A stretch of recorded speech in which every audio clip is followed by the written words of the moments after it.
So yesterday we all heard the tragic, horrific news that Charlie Kirk, the founder and really the soul of Turning Point USA, was shot and killed, murdered in cold blood, assassinated at a college in Utah during one of his Prove Me Wrong events. So broad daylight in front of hundreds, if not thousands of students, someone shot and killed Charlie Kirk.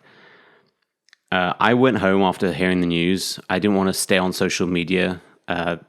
The aftermath of those kind of things, there's so much confusion, there's so much emotion. I had to take the time just to be with my family and reflect on what this meant and how to respond to it. And I think this morning I'm going to do my best in a small way that any of us can, I think, to focus on, I think, the two things that matter most. So first, Charlie Kirk was a human being. You know, he was a good person. Every time I'd speak with him, he was kind and considerate and compassionate and genuine. And for a lot of people, he meant a huge deal. He was responsible for the TPUSA movement, which has created an entire new generation of conservatives on college campuses, a place where conservatives had not been welcome for well over a generation. He was a man of genuine faith, and he spoke to that faith. And he had a beautiful family, a wife and 2 young children. And he was killed, murdered, for saying what he thought in front of people who did not like what he was saying. Even though, if he wasn't a good person, if he wasn't a man of genuine faith, if he didn't have a family, no one in America has the right to kill someone, to use violence against someone who is saying something. The foundation of this country, what makes this country great, and the values that Charlie himself promoted, they're all built on the idea that you are free to believe, to worship, and to express yourself without fear of violence and retribution and punishment.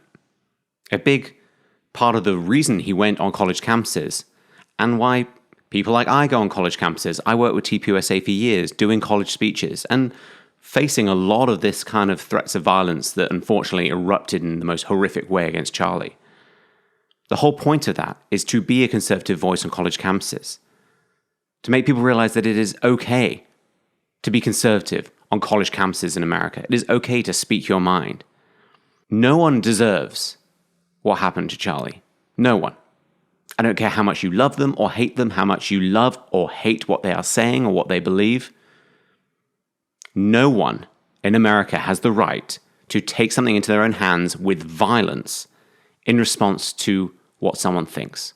That is the opposite of what this country is. And what terrifies me is that people are celebrating this. People are celebrating a 1-year-old and a 4-year-old who will never see their father again. A wife who will never see her husband again.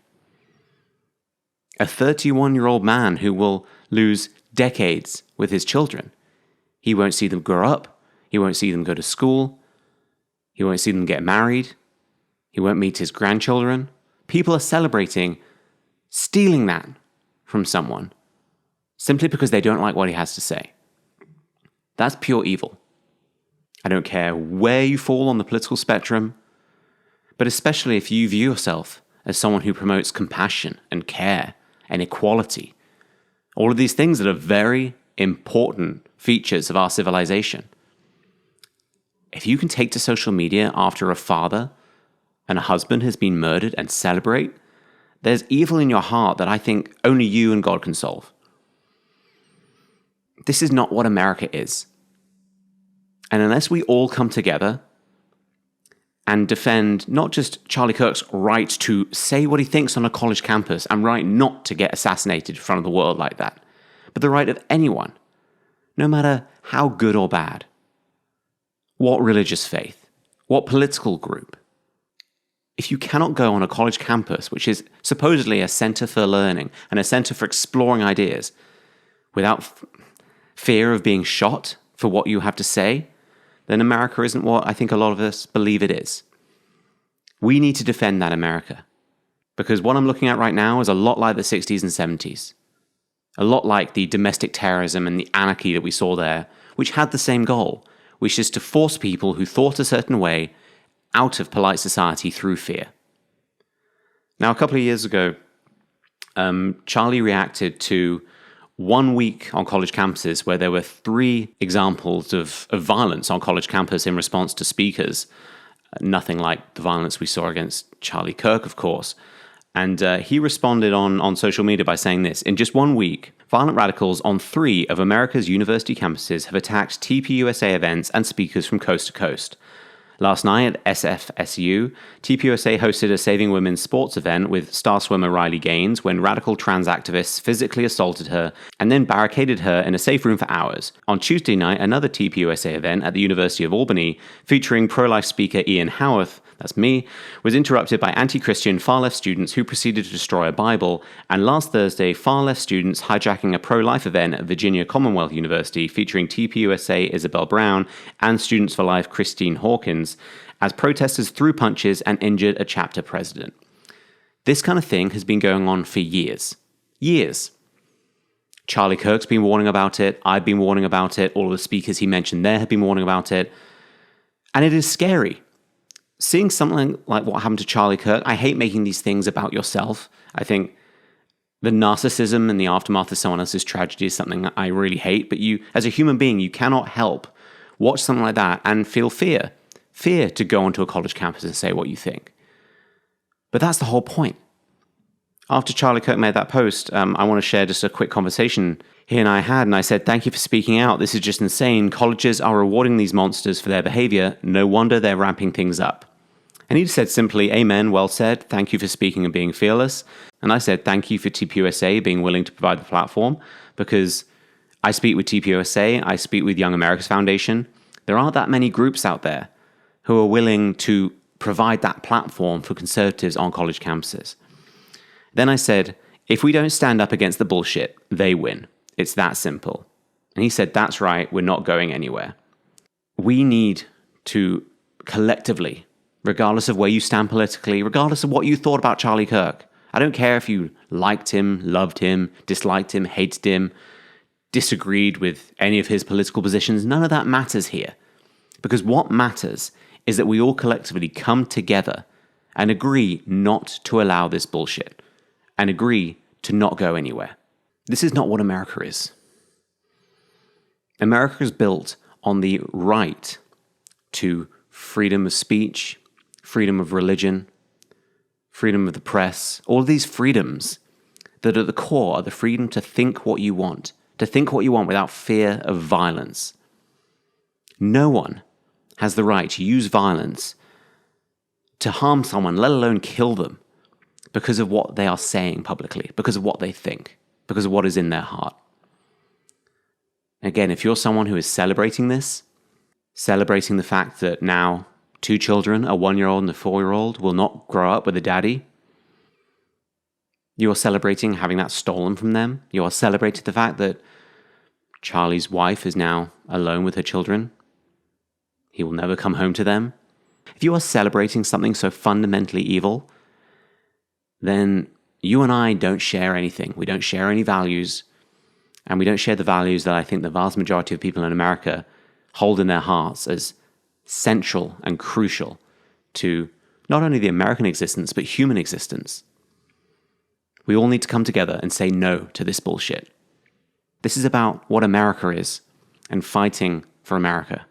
And the last thing I want to say is that as someone who speaks out, my main issue, unfortunately, right now is anti-Semitism in America. It's why I got into doing what I'm doing now. It's what I spoke about with TPUSA on a bunch of different college campuses. And Charlie Kirk was one of the most, if not the most, fearless and proud advocate for not only American Jews, but Judaism generally, and Israel on the conservative Christian right. And I want to thank Charlie for that, especially at a time where support for Israel and support for American Jews is waning, and certain elements of the right is terrifying to see. And so to have someone like Charlie Kirk out there shamelessly supportive of American Jews and their right to be a part of the conservative coalition, he's going to be missed in countless ways, but this is one of the ways I will certainly miss him. And so out of respect for his role in fighting anti-Semitism and supporting Jews in the conservative movement and supporting Israel, I want to end with Psalm 23, which is in Judaism traditionally read to someone at their bedside when they passed away. And so you'll forgive me for just reading it here. A psalm by David. The Lord is my shepherd. I shall lack nothing. He makes me lie down in green pastures. He leads me beside still waters. He revives my soul. He directs me in the paths of righteousness for the sake of his name. Even if I walk in the valley of the shadow of death, I will fear no evil, for you are with me. Your rod and your staff, they will comfort me. You will prepare a table before my enemies. You have anointed my head with oil. My cup is full. Only goodness and kindness shall follow me all the days of my life, and I shall dwell in the house of the Lord for many long years. Rest in peace, Charlie. I'm praying for you. I'm praying for your wife. I'm praying for your two beautiful children. And I'm praying for the country I know you love so much. And I'm praying that we can all come together and fight against this becoming normal, against this becoming acceptable, and against this becoming celebrated. I'm so sorry this happened to you. And I'll promise to do the best I can to stop it from happening to anyone else.